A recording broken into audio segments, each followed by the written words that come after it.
times when you get up early and you work hard, those times when you stay up late and you work hard, those times when you don't feel like working, you're too tired, you don't want to push yourself, but you do it anyway. That is actually the dream. Bonjour à tous et bienvenue dans une nouvelle preview. Il en reste plus que 2 et on aura fini les previews de cette saison qui commence à être longue, qui mettent du temps à sortir. Mais bon, la production est encore un peu restreinte et il nous manque du personnel et des moyens pour automatiser tout ça. Donc faites des dons. Non, on se retrouve plus sérieusement, on se retrouve pour la preview de ceux qui ont fini deuxième l'année dernière en la personne des Inbreds, mené par le Baptiste de son nom de coach, Baptiste.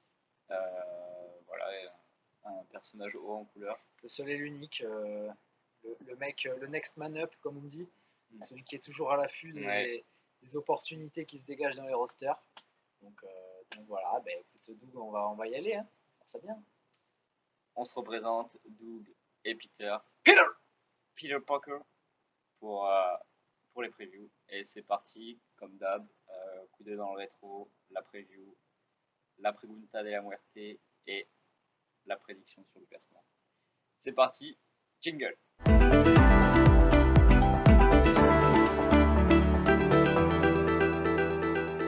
Le coup d'œil dans le rétro des Inbred d'Alabama, une saison haute en couleur. Ça a été tout feu, tout flamme. Qu'est-ce qui s'est passé? Ça a été chaud. C'est parti dans tous les sens l'année dernière chez les Inbreds, sachant qu'en fait il y avait une grosse pointure, c'était les épouvantails, c'était les marshmallows, et du coup la stratégie des Inbreds, comme ils se sentaient un peu derrière, c'était de sacrifier des joueurs pour améliorer leur équipe, quitte à perdre des matchs en fin de saison régulière. Donc ils ont tenté le coup, ils sont allés chercher des mecs blessés en espérant qu'ils reviennent pour les playoffs. Malheureusement, ça s'est pas passé comme prévu. On a des LeBron James qui sont restés blessés trop longtemps, des James Harden qui ont lâché juste avant les playoffs. Voilà, donc ils ont tout tenté pour essayer de gagner le titre. Malheureusement, ça s'est pas passé comme ils le voulaient. Mais déjà, ils avaient fini premier à l'Est. Ouais. Largement premier. Largement, ouais. Ils ont été incroyables dans toute la saison régulière. Et après, c'est vrai que la fin de saison était un peu plus dure. Ils sont arrivés un petit peu, peut-être au bout du rouleau, un peu en finale de conf, chahutés par les Raptors jusqu'au Game 7. Et les forces qu'ils ont laissées en finale de conf, ça leur a manqué pour la finale contre les Marshmallows. Ouais, même défaite en finale 4-2. C'est pas honteux, quoi. C'est pas honteux de perdre contre les Marshmallows. Ouais. Bon, c'est vrai que la finale, il n'y avait pas photo, mais déjà une alerte en finale de conf. Ils ont failli se faire sortir par les Raptors. C'était le pari. Bon, finalement, ils ont quand même réussi à au moins aller jusqu'en finale, leur niveau de toute la saison régulière, hein, parce qu'ils n'ont pas du tout été inquiétés pour la course au playoff. Ils étaient directement top 2. Mais c'est une franchise qui a progressé dans les dernières années parce qu'ils avaient raté les playoffs il y a 2 ans alors qu'ils étaient premiers de saison régulière à la mi-année. Même plus que la mi-année, ouais. Et l'année dernière, ils ont tenu, ils ont été dans les 2 premiers, ils avaient un très très gros niveau pendant toute la saison. Finale perdue, il va falloir s'en relever. Toi, tu le sais que c'est difficile de se relever des finales perdues, donc on va voir ça. Ouais. Après, quand t'es pas favori, ça va. Quand t'es favori et que tu perds une finale, là tu l'as mauvaise. Voilà. Donc on va enchaîner sur le récap de la draft pour voir un petit peu ce qu'ils nous ont concocté cette année. Allez, c'est parti. Jingle.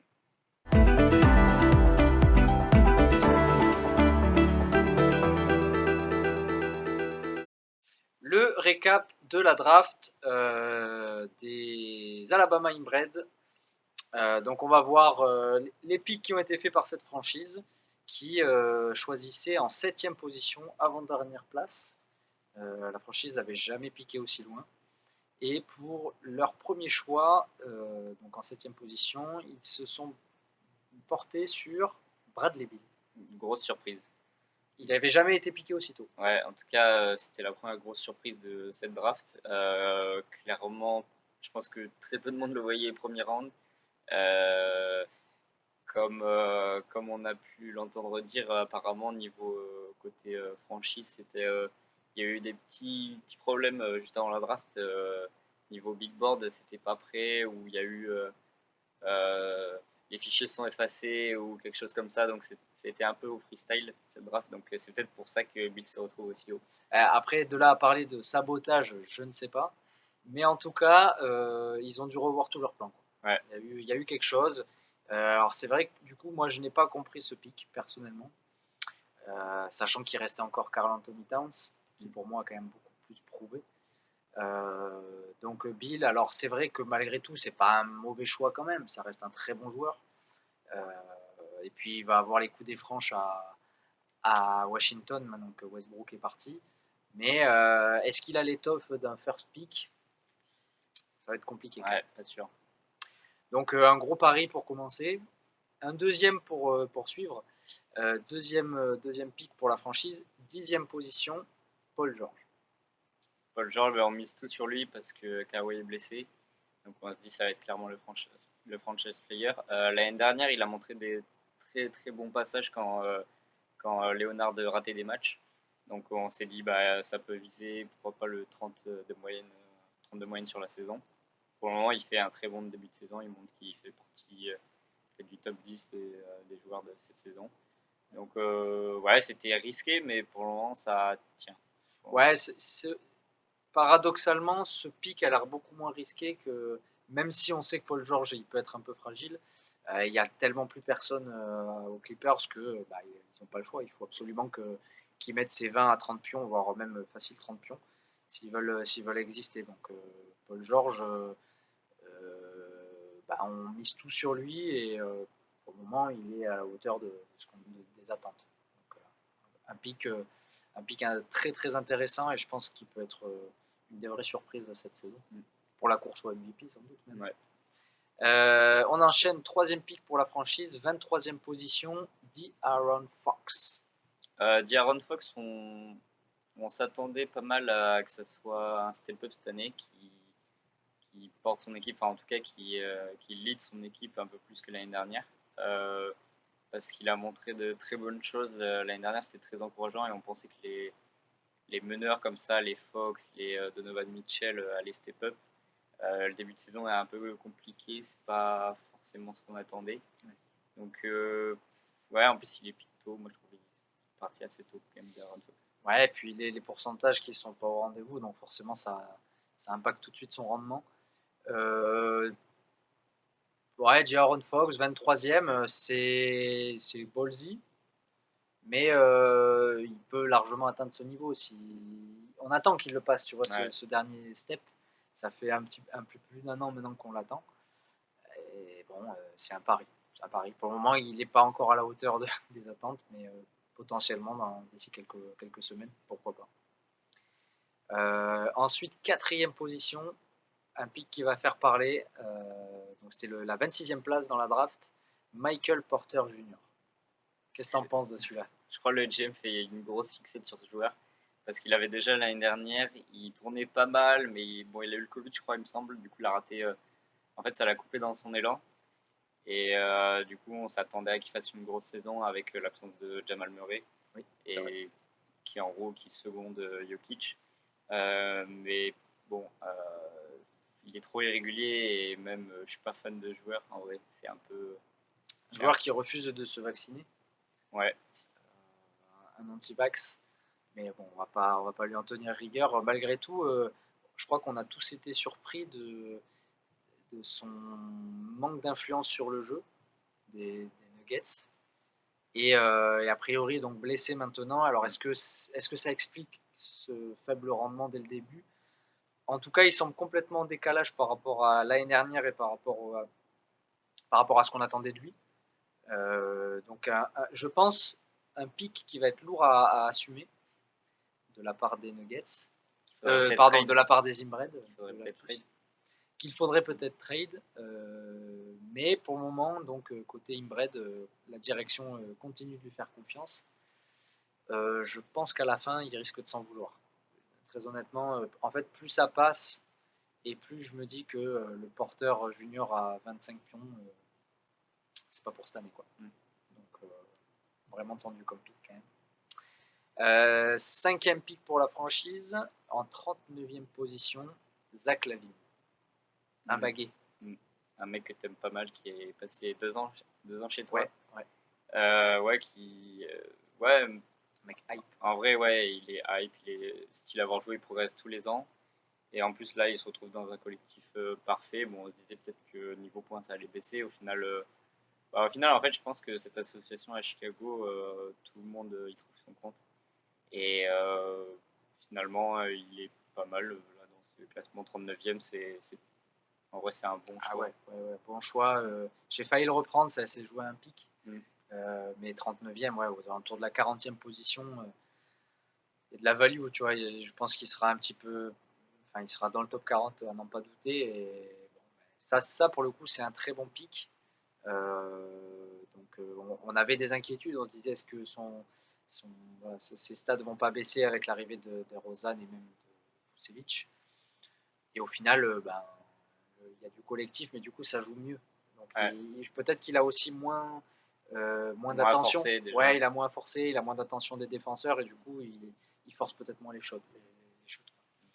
Donc un très bon pick en la personne de Zach Lavine. 6e position, un gars sûr de Baptiste, Christian Wood, Je sais pas si tu vois là, c'est le 6e en pick 42e et position. c'est seulement le premier pivot qui prend. Oui. Donc c'est peut-être ça la faiblesse dans cette draft, c'est qu'avant, tu as beaucoup de mecs qui shootent et les bas courtes et les ailiers, ça passe beaucoup par l'adresse. Ouais. Donc s'il y a des soirs où ils sont pas bons, ça peut faire vraiment des scores très bas pour la franchise. Donc c'est pour ça que Wood seulement 40, enfin je veux dire un pivot seulement en 6e tour, c'est peut-être un peu tard. Ouais. Surtout que Wood à Houston, peut-être qu'en fin de saison, il jouerait beaucoup moins parce que déjà ça va tanker. Et en plus, peut-être ça laisserait beaucoup plus de place aux jeunes, à des joueurs à Houston. Donc, en tout cas, c'est un très bon joueur. L'année dernière, il a montré qu'il faisait des très bonnes stats. Après, il est un peu blessé de temps en temps. Donc, s'il tient son rang, c'est un bon pic. Par contre, attention à la fin de saison. Je pense. Ouais, et puis tu as raison. Alors après, c'est un ancien de Détroit, donc ça explique aussi Ouais. voilà, l'attirance qu'il a pour ce joueur. En tout cas, c'est un pic très très correct, plus que correct. Et c'est vrai que tu as raison sur la partie des pivots. Je pense que ça a été malheureusement le fil conducteur de cette draft pour Baptiste, c'est que lorsqu'il a voulu recruter des pivots, il n'y en avait plus ou ils sont partis quelques tours avant lui. Et on a même vu des GM le forcer à devoir piquer plus tard encore des pivots, puisqu'il y en a certains qui ont été pris juste avant pour l'emmerder en fait. Ça joue stratégique. Ça a joué stratégique, les monopoles, et du coup, un effectif qui risque de manquer un peu de rebond, peut-être, et de taille dans la raquette. Ouais. Mais bon, Christian Wood, en l'occurrence, un pic qui se comprend parfaitement, il n'y a aucun problème. On va enchaîner sur le 7e pick, en 55e position, et c'est John Collins, des Hawks. Ouais, qui était au Poyos l'année dernière et qui a fait une saison décevante par rapport à il y a 2 ans, parce que l'association avec Collins dans la raquette, c'est un peu flou. Enfin, en tout cas, Collins est beaucoup là en défense, donc prend vraiment beaucoup de rebonds par rapport à Collins. Là, cette année, Capella, pardon. Par rapport à Capella, et du coup, j'ai l'impression que ça s'est un peu inversé. Maintenant, Collins a beaucoup plus de responsabilités que Capella, et justement, peut-être qu'il va faire une meilleure saison que l'année dernière. Donc, entre les deux, entre Capella et Collins, je trouve que c'est une surprise qu'il y ait ce changement un peu de hiérarchie. Mais en tout cas, c'est bénéfique pour les Imreds, parce que du coup, il va en 55e position, c'est bien. Ouais. Mais je pense que c'est un très bon pick, vu pris à cet endroit-là. John Collins, c'est l'assurance d'avoir du rebond, du point, et une influence quand même sur le jeu qui est plus importante que l'année dernière, ça c'est clair. On enchaîne, 8e pick pour la franchise, en 58e position, OG Anunoby des Raptors. Ouais, il avait fait quelques tours dans la franchise l'année dernière déjà en étant pris en free agency. Ouais. Je crois que le coach a pas mal apprécié son passage, donc il s'est dit qu'il allait reprendre cette saison. Ouais, on attendait un step-up de la part d'Anunoby cette saison. Pour le moment, on l'a. C'est Des fois, c'est un peu irrégulier, mais en tout cas, on voit qu'il y a de belles choses cette année pour lui. Et encore, encore un SF dans son équipe, c'est un peu le monopole. Ouais. Les small forwards qui sont. Qui s'empile de son côté. Ouais. Ouais. Mais après, Anunoby, c'est vrai qu'on attendait un peu le breakout depuis un petit moment maintenant. Je pense qu'on l'a, qu'on l'a eu, on l'a vu. Maintenant, je pense pas qu'il gardera ce niveau toute la saison. Il faut dire que Siakam ne jouait pas sur les premiers matchs. Donc je pense que le Anunoby à 25 points chaque soir, il ne faut pas y compter. Mais je pense qu'il sera largement. Enfin, je pense qu'il aura passé un cap par rapport à l'année dernière. Pour moi, il a une place assurée dans les rosters. C'est plus un streamer, c'est fini. Mais je pense que c'est pas le genre de gars qui va rester au niveau du début de saison. Maintenant, en 58e position, c'est un pic plus que correct, je pense. Ouais. Ensuite, on enchaîne 9e position et là, on arrive dans la hype la plus totale. Cade Cunningham. C'était sûr de toute façon qu'il aille chez les Inbreds. Je pense qu'il ne pouvait pas y avoir un autre scénario que celui-là. Après, est-ce qu'il a été pris trop tôt? Bon, le début de saison, on va nous dire oui. Même sans match raté, je pense que quand même c'était un pic un peu tôt. C'était un pic hype, c'est sûr. Et en plus, à Détroit, c'est compliqué de pouvoir briller parce que si tes coéquipiers sont pas ouf, sachant que tu es un meneur et que tu es censé faire briller tes coéquipiers, bon, bah, ça se ressent pas dans les stats. S'ils ratent tout leur shoot, s'il n'y a personne qui coupe, s'il n'y a pas de mouvement dans l'équipe. Donc ouais, pour le moment c'est compliqué le début de saison. Bon, après on lui laisse du temps, hein. Clairement on va pas juger sur 3 semaines.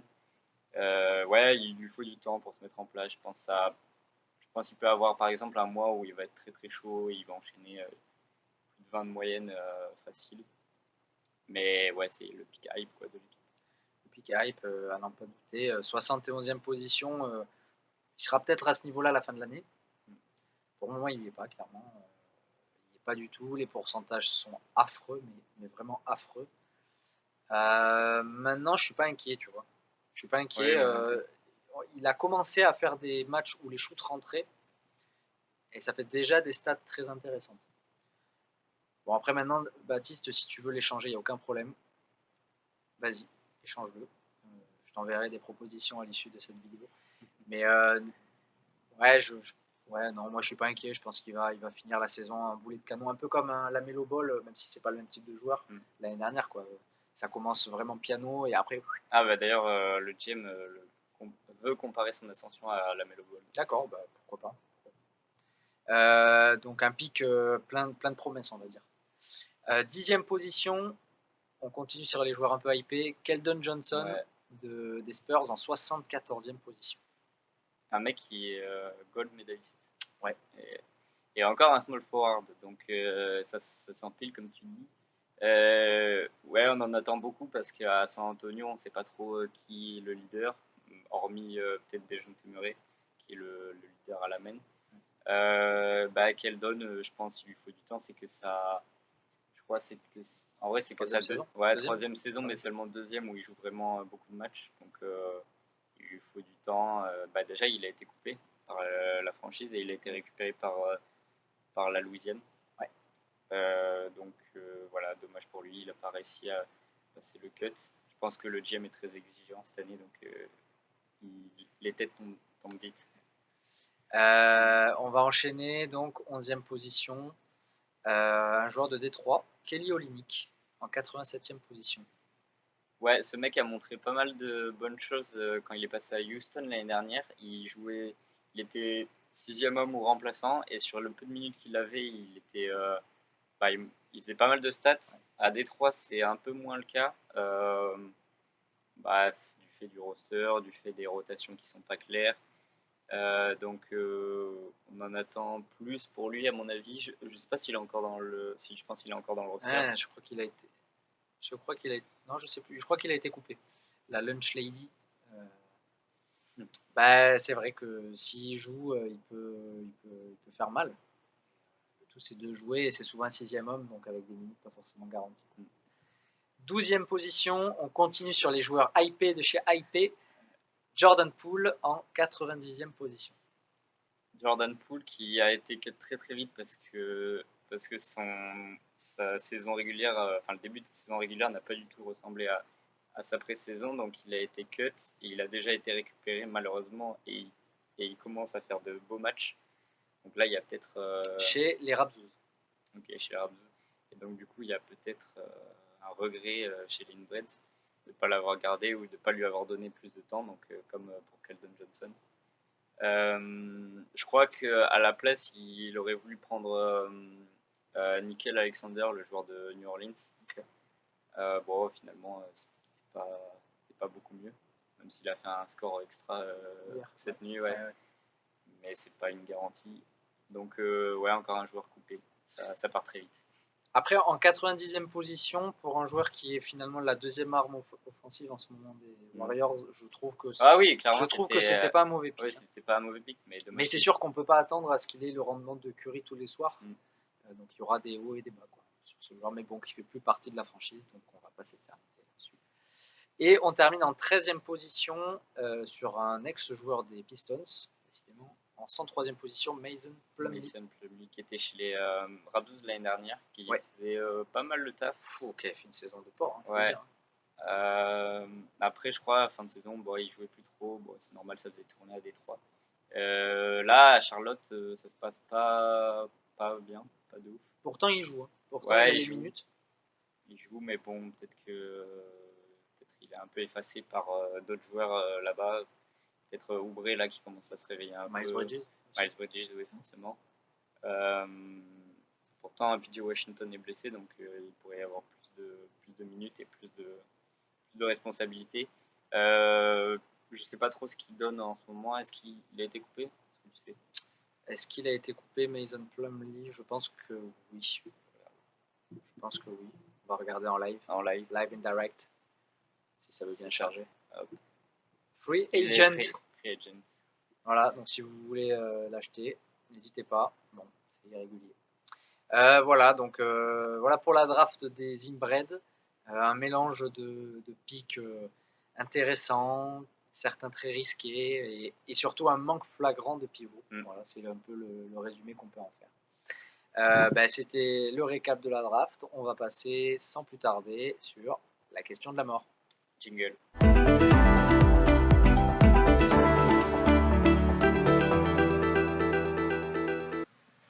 La question de la mort, la problématique, le fil conducteur, l'interrogation pour la franchise des Inbred cette année.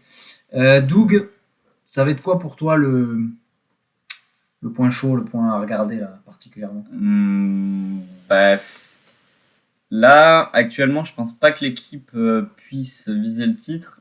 La seule façon d'y arriver, c'est que tous les joueurs soient incroyables niveau précision, niveau pourcentage de tir. Parce qu'on a vu, la plupart de l'effectif, c'est des ailiers ou du backcourt, donc des mecs qui shootent et si leur adresse est bonne, ça marchera très très bien. Ou alors, la question c'est de tenter des trades et d'essayer d'aller chercher des pivots. Ça va peut-être se renforcer à l'intérieur. Mais je crois que ça a déjà commencé parce qu'ils ont réussi à aller choper le petit André Drummond là, depuis que Embiid est blessé. Donc, c'est peut-être se renforcer à l'intérieur le plus important pour eux cette année. Parce que pour le moment, ça va être du small ball à foison. Ouais, je comprends. Moi, de mon côté, la question de la mort, ça va être est-ce que le GM va pouvoir continuer à maintenir le niveau de son équipe via le Next Man Up, puisque c'est le spécialiste on va dire, de ses remplacements. C'est-à-dire que je pense qu'il n'y aura aucun problème pour continuer à être performant. D'ailleurs, on le voit sur ce début de saison, mais à très court terme. C'est-à-dire que là, il y a Drummond, il met des pions et ça envoie. Mais derrière, qu'est-ce qui va se passer quand Embiid va revenir? Et je dis ça parce que si on regarde sur les 13 joueurs que compose le roster des Inbred, on a déjà 4 joueurs qui ont été cut. Ce qui fait déjà pas mal, quoi. Sachant qu'en plus MPJ est sideline pendant un moment, ça veut dire déjà qu'en gros on peut considérer qu'il y a 5 joueurs du roster donc plus déjà voilà, presque un tiers, enfin plus qu'un tiers même, qui sont déjà qui jouent pas. Enfin, voilà. Donc de là à parler de draft raté, on n'ira pas jusque là. Hein, voilà, on va pas mettre de l'huile sur le feu, mais je sens que là côté inbred, on est un peu dans le système D, quoi, le rafistolage d'un roster fait un petit peu à la va-vite. Alors, je pense que malgré tout, on ressent le problème qu'il y a eu au début de la draft, quand il nous a dit j'ai mon truc tout prêt, j'ai mes joueurs, mais j'ai oublié de sauvegarder. Ça va parce que sauvegarder, ouais. Je pense qu'il y a eu tu nous l'as fait pas, hein, il y a eu un problème de sauvegarde quelque part. Je pense que malgré tout, un GM qui a préparé sa draft, même s'il a plus le classement sous les yeux, il sait à peu près qui il peut prendre et à quel moment. Mais ce n'est que mon humble avis. Peut-être que ça bosse pas durant l'off-season. Hein. Ça scoute pas assez les joueurs avant la draft. Ouais. Donc voilà. Et du coup, il s'est reposé peut-être sur des joueurs sur lesquels il a des feelings, voilà, des joueurs un peu hype, on va dire. Donc voilà. Donc à Baptiste de nous faire mentir et d'essayer d'aller chercher des joueurs qu'il peut garder toute la saison, parce que finalement son roster bouge énormément et sans stabilité, ça risque pas d'aller bien loin, quoi. Il a récupéré un joueur qui est pas mauvais, c'est Scotty Barnes, le rookie de Toronto. Lui qui a montré vraiment de belles choses. Donc encore une fois, c'est un bon mec pour pick up des joueurs comme ça en free agency. Enfin, en tout cas, être le plus réactif sur la free agency et sur les actualités de la NBA. Donc c'est comme tu l'as dit, comme ça, il peut rester compétitif, mais attention quand les matchs vont compter, quand ça va être important, peut-être d'avoir cette réussite, d'avoir le joueur qui va sortir de sa grotte pour pouvoir carrer l'équipe ou pour donner un second souffle à son équipe. Parce que Bradley Beal, il peut être très très bon sur une période de la saison, mais il pourra pas être constant. Enfin, je pense pas qu'il pourra être à 30 de moyenne sur toute une saison. Il y aura forcément des moments où il aura des pannes d'adresse et tout ça. Donc c'est ça, c'est un peu, c'est réussir sa free agency comme il le fait bien pour le moment, et aussi peut-être enflouer son équipe dans la raquette. Voilà pour la question de la mort, en tout cas. Sans transition, enfin si, avec transition du coup quand même, on va enchaîner sur le prono de la rédac. Jingle.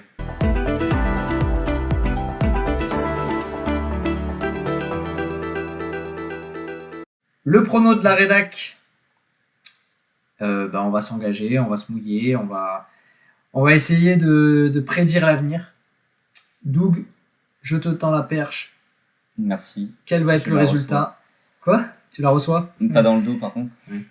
Quel va être le résultat des Inbred cette année ? Donc les Inbred qui sont conférence Ouest, non. Conférence Ouest, c'est ça. Conférence Ouest qui ont commencé pas mal la saison. Moi, clairement, je voyais sur les 3 premiers picks, je me suis dit, ok, ils ont foiré le haut de la draft. Pour moi, Bradley Beal, c'était un peu une erreur. Je me suis dit, si t'as pas tes franchise players qui te carry pour aller en playoff, ça va être compliqué. Donc, je les vois batailler dur pour essayer d'aller en playoff. Dans la conférence Est, je pense que malheureusement les Ducks sont un peu en dessous du lot, comme on l'a dit précédemment. Je pense qu'il peut y avoir une bataille avec la Louisiane pour la seconde place, mais je pense que la Louisiane peut finir devant et je pense que je les mettrai 3e à l'Ouest. 3e à l'Ouest, ça va être aussi mon prono. Une draft un petit peu bâclée peut-être côté inbred.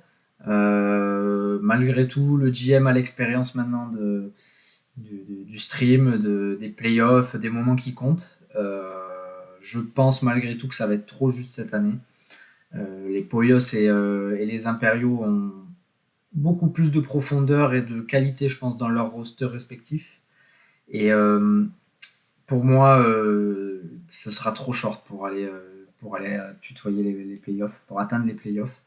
Ils seront peut-être pas loin de la vérité, mais je rejoins la prédiction d'ESPN que je vous encourage à aller voir sur le site. 33% de chances d'aller en playoff pour cette franchise. La Gironde représente.